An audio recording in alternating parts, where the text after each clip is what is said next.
Coming up on Network Africa, African leaders warned that election delays spell grave danger for the Democratic Republic of Congo.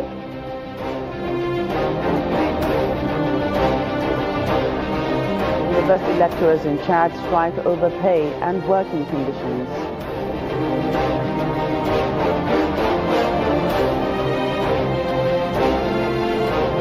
And a business in Cameroon offers citizens eco-friendly portable car wash service.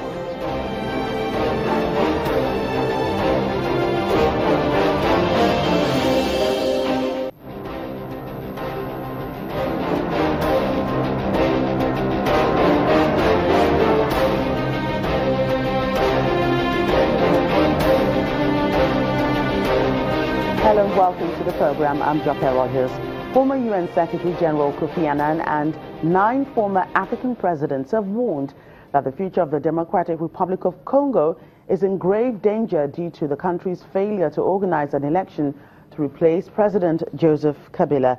Mr. Kabila refused to step down at the end of his constitutional mandate last December, adding to uncertainty in the vast mineral-rich Central African nation where regional wars from 1996 to 2003 killed millions of people.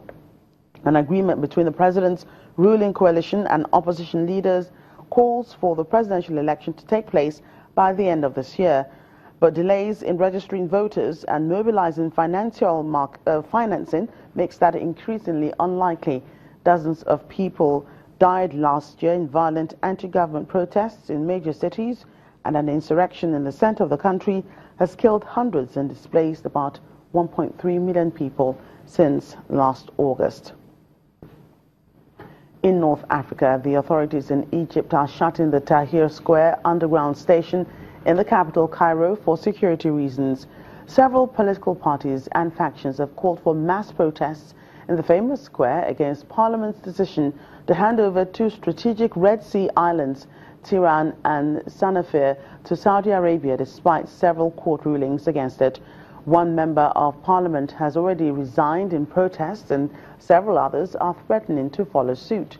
The protesters are urging President Abdel Fattah al-Sisi not to ratify the decision. Several lone protesters have already been arrested over this. Still in North Africa, humanitarian rescue ships have picked up more than 1,000 migrants from the rubber and wooden boats off the coast of Libya.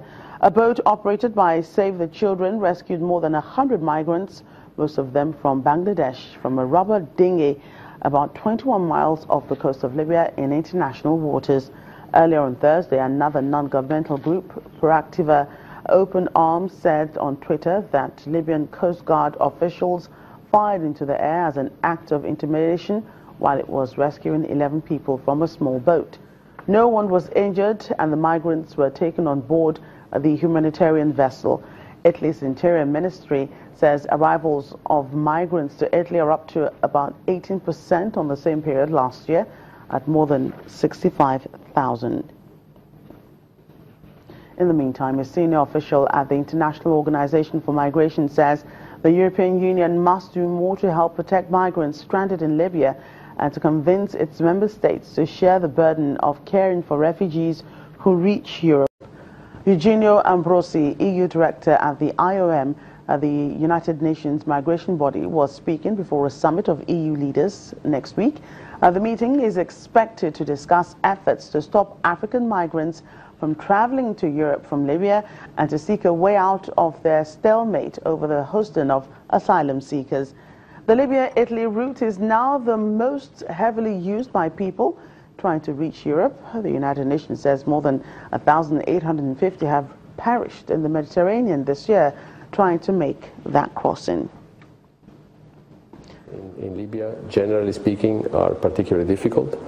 The level of vulnerability that they are suffering is particularly high, so there is a need to also respond to these humanitarian needs of the migrants and try to ease the suffering and the difficult condition they are right now living in. First is the support to the stabilization of the country and to the progress of the political process to find an arrangement and an agreement among all the various actors involved right now in Libya on the political front, in addition to the GNA internationally recognized.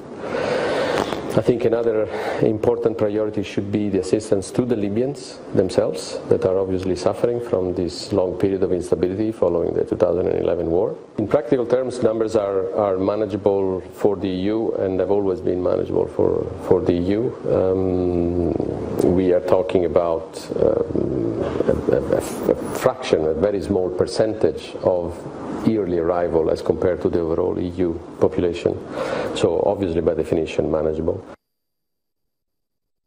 Today marks the International Day of the African Child, a day that has been celebrated every year since 1991 when it was first initiated by the Organization of African Unity. It honors those who participated in the Soweto uprising in 1976. It also raises awareness of the continuing need for improvement of the education provided to African children.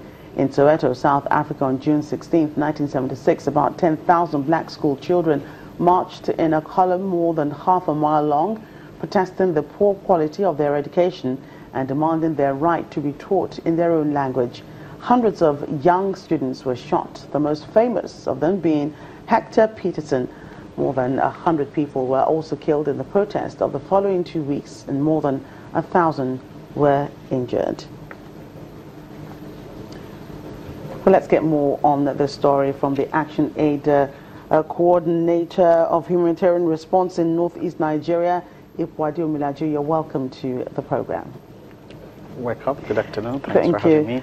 Right. How far would you say that the African child has come, in 2017? Is there really a cause to celebrate this day?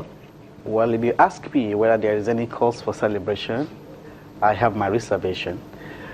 Because for this year, the theme is about accelerating protection, empowerment, and equal opportunity for African child by 2030.